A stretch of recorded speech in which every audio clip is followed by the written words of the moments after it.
Oh, folks, this happens to be Nanette's birthday. It's hell when you turn 25, but you know, we have a tradition in the Biden family. We sing happy birthday, so let's go. Ready? Happy birthday to you. Happy birthday to you. Happy birthday, Nanette. Happy birthday to you. God love you, kiddo.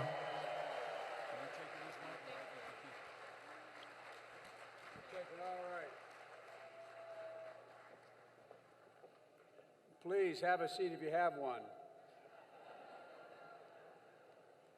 About a year and a half ago, is this on? Hello. Whoa.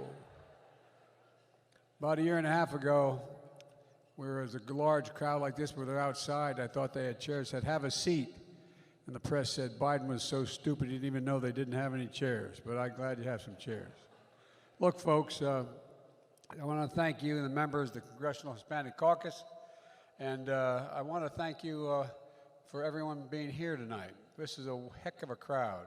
And Roll, the caucus chair, thank you.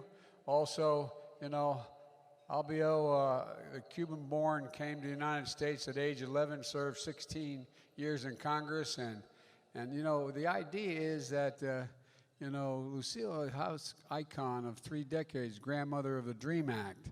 You know, Congress is going to miss you both. Members of my cabinet are also joining us. In fact, give them a round of applause. You are going to miss them. My cabinet chair, the Secretary of Health and Human Services, Javier Becerra, in the honoree of tonight's American Dream Medallion.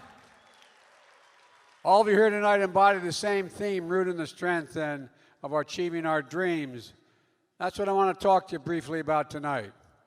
The historic American Rescue Plan helped us emerge from the pandemic and move from economic crisis to resurgence.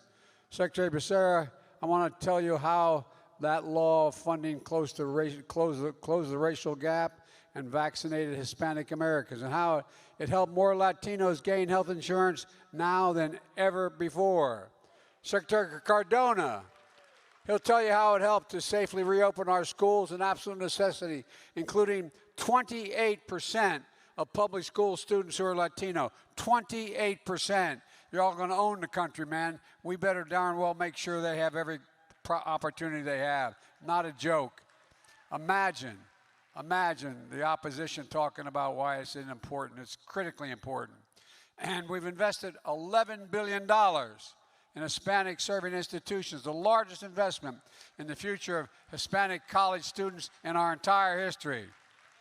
And with the help of all of you, we expanded the child tax credit, helping slash child poverty by over 40% among Latinos, the lowest ever, the lowest rate ever. Since I've been in office, we've created nearly 10 million jobs, a record for any presidency at this point. We saw the biggest one-year drop in Hispanic unemployment on record, the biggest drop in unemployment. And Administrator Guzman, I want to tell you how the Hispanic entrepreneurs are starting new businesses at the fastest rate in over a decade. And folks, we made Puerto Rico's economic recovery and development a top priority. I asked Deputy Secretaries Don Graves to help me during the get Detroit back on track and during the Great Recession. And while I was Vice President, he helped lead our efforts in Puerto Rico as well. We are committed. We're committed. Together we passed once-in-a-generation infrastructure law to mobilize Americans' roads, bridges, ports, airports. It's going to replace poisonous lead pipes, so every child in America, specifically those in Hispanic communities, which are most often affected, can turn on a faucet at home or in school and drink clean water, for God's sake. And we're going to deliver affordable high-speed internet to every single household. Every household. And with your help, I signed the Inflation Reduction Act, one of the most significant laws in our history. For too long, we paid a higher price for prescription drugs than any nation in the world. And for years, as a senator and vice president, many of us have been trying to fix that. We've been taking on Big Pharma, but it always stood in the way. But not this year. This year, the American people won and Big Pharma lost. Now Medicare will have the power to negotiate lower prescription drug prices.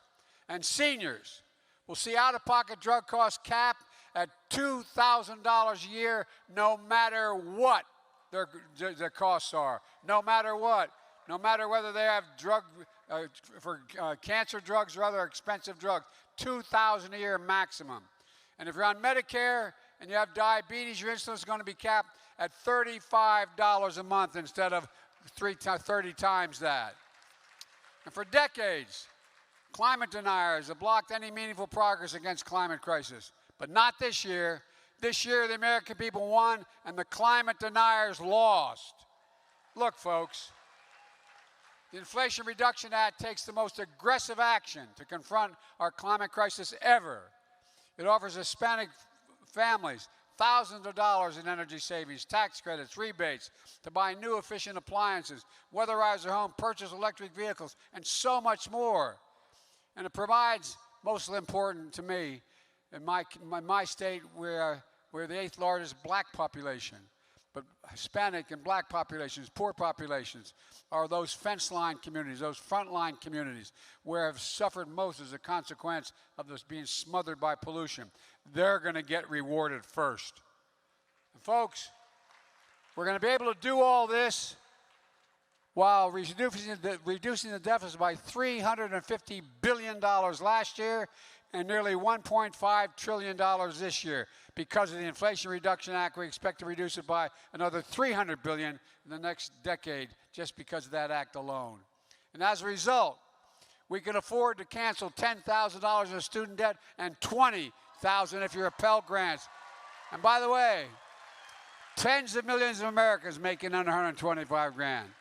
And that means almost half Latino students with federal loans will see their debt totally forgiven. It's a game changer. Gives people a chance. And I'm proud that the Obama-Biden administration stood up for dreamers. My predecessor tried to end DACA, but the Biden-Harris administration is working to preserve it and fortify it. And with Secretary Mayorkas' leadership, we're committed to fixing the immigration system. Instead of working with us on solutions, Republicans are playing politics with human beings, using them as props.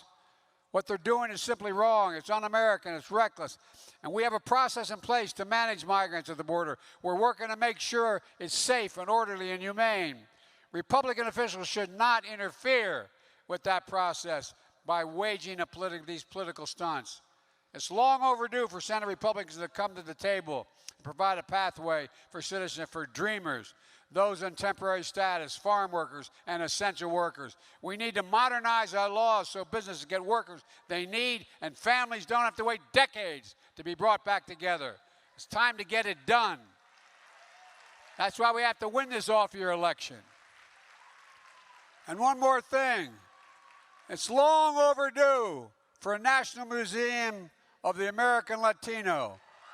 Long overdue. I mean it. To take its rightful place here in Washington where it belongs. Look, a few days after the massacre in Uvalde, Texas, my wife Jill and I visited that school memorial. We spent 4 hours with the victims' families. We attended services at Sacred Heart Catholic Church. Just as we were leaving, a grandmother who lost her granddaughter came up to me coming down the aisle in church, and she handed me a handwritten note. And it read, "Erase the invisible line that's dividing this nation. Erase the invisible line that's dividing this nation." Whether it's to the people of Uvalde or El Paso or all the other places that never make the news, together with you, we are erasing the invisible line. Together we passed and signed the first meaningful gun safety law in 30 years. And I want to make it clear to you, I'm not stopping here. We're going to ban assault weapons as I did when I was a senator, and that's going to end. Because when we banned it, mass murders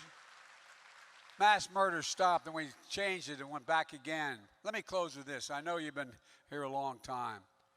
During the week of 4th of July, I had the honor of bestowing the Presidential Medal of Freedom on 17 distinguished Americans. 2 of them, including friends of this institute, Raul of the National Council of La Raza, and Juliet Garcia, one of our top college administrators, nation's administrators. Their life's work reflects the greatest strength of we, the people. You know, we're the most unique nation on earth. We're not a product of our ethnicity or our religion or geography. We are a product of our Constitution. We're uniquely organized on an idea, the only nation in the history of the world. And the idea is that we hold these truths to be self-evident, that all men and women are created equal, endowed by their Creator with certain inalienable rights, including life, liberty, and the pursuit of happiness. We've never fully lived up to that, but we've never, ever walked away from it. And so I would respectfully suggest it's the responsibility of your organization and every other good organization in this country to make it real. The nation always work in progress, creating the possibilities and fulfillment of promise. That's been the American story, rooted in the strength of achieving our dreams. I know it's been really a hard few years, but I stand here today more optimistic about the future than I've been in my whole career. We just have to remember who we are. We are the United States of America, and there's nothing beyond our capacity if we work together. So let's keep working together and get it done. God bless you all, and may God protect our troops. Thank you for letting me interrupt your dinner. Thank you, thank you, thank you.